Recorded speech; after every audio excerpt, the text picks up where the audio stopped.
por la unidad, por la integridad, por la responsabilidad.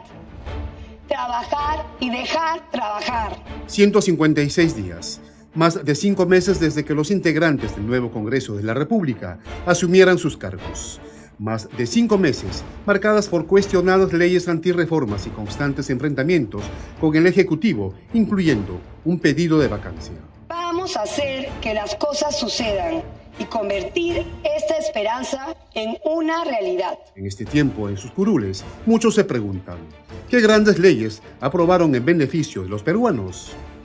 Incluso, el propio presidente Pedro Castillo retó a los parlamentarios a presentar un informe de su gestión, como él lo entregó a los 100 días de gobierno. Debo decirle que es momento también que el Congreso de la República le rinda cuentas al país de estos más de 100 días qué cosa está haciendo por el Perú.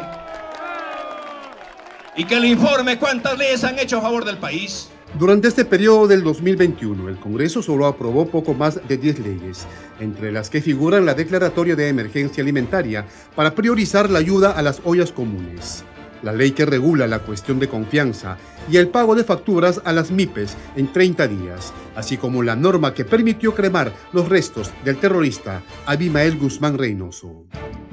Si el anterior Parlamento aprobaba proyectos de ley indiscriminadamente, el actual Congreso busca hacer lo mismo, pero creando comisiones especiales o investigadoras, aumentando el gasto público en cerca de 6 millones de soles. Bajo la presidencia de María del Carmen Alba, las primeras decisiones de los parlamentarios causaron indignación en la población. Uno de ellos fue cuando se conoció que 21 congresistas de Lima y Callao cobraron 15.600 soles como gasto de instalación, monto que debía ser usado por aquellos que llegaban de otras regiones.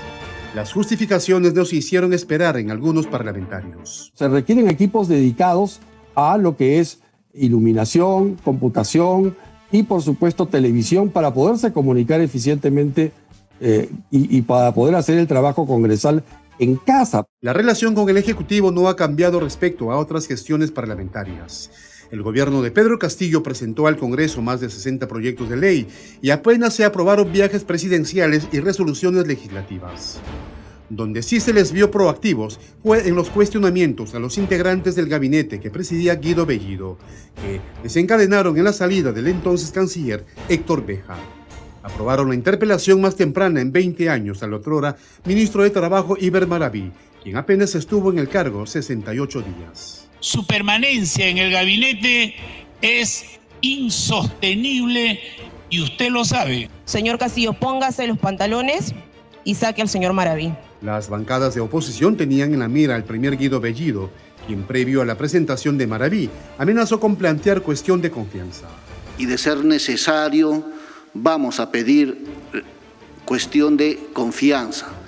Como tiene que ser, es un acuerdo nuestro para poder tomar las acciones que corresponden. Las presiones en el Congreso terminaron con la renuncia de Guido Bellido y la llegada al primerato de Mirta Vázquez, con quien tampoco mejoró la relación.